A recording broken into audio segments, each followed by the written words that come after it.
নমস্কার, সমীর রান্নাবান্নায় আপনাদের অনেক স্বাগত। আজকে আমি ছাতুর শরবত বানাবো।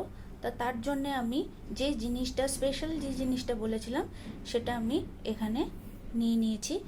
তার জন্য লাগছে ছাতু, বিট নুন, রোস্টেড জিরা পাউডার, একটা পাতিলেবু, আর এখানে আমি নিয়েছি ধনে পাতা, পুদিনা পাতা পেস্ট করে নিয়েছি। প্লেন পেস্ট করেছি, নুন টুন দিইনি। তো চলুন শুরু করা যাক। দেখুন, এই কাচের বোলটার মধ্যে আমি ছাতুটা বানাবো। তার জন্যে আমি এখানে বড় চামচ ইউজ করেছি। তাই সেই বড় চামচের আমি 2 চামচ ছাতু এখানে দিয়ে দিলাম।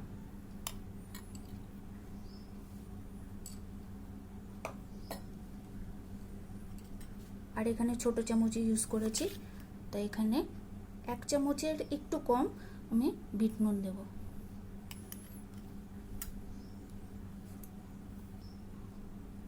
আর দেখুন, এখানে ধনে আর পুদিনা পাতাটা যেটা পেস্ট করে নিয়েছিলাম সেটা আমি 1 চামচ, ছোট চামচের 1 চামচ আমি এখানে দিয়ে দেব। এবার এটার মধ্যে আমি জল দিয়ে ভালো করে ঘুটে নেব। জলটা দিয়ে নিলাম, আপনারা পরিমাণ মতো জল দেবেন। দেখুন, এবার এই ডালের কাঁটাটা দিয়ে আমি ভালো করে এটাকে ঘুটে নেব। ভালো করে, যত ভালো করে ঘুটবেন এটা তত ভালো খেতে হবে।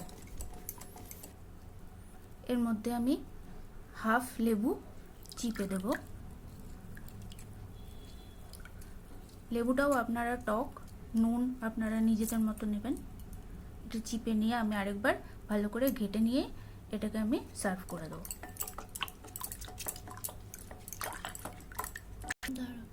দেখুন, আমার ছাতুর শরবত রেডি হয়ে গেছে। আমি এটা গ্লাসে ঢেলে নিয়েছি। এর ওপর আমি রোস্টেড জিরা পাউডার যেটা ছিল সেটা আমি 1 চিমটি দিয়ে দেবো।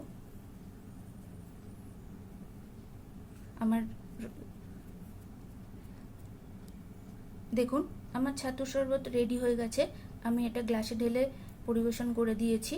তা আমার এই ছাতুর শরবতটা যদি ভালো লেগে থাকে তো লাইক, শেয়ার আর সাবস্ক্রাইব করতে ভুলবেন না। ধন্যবাদ।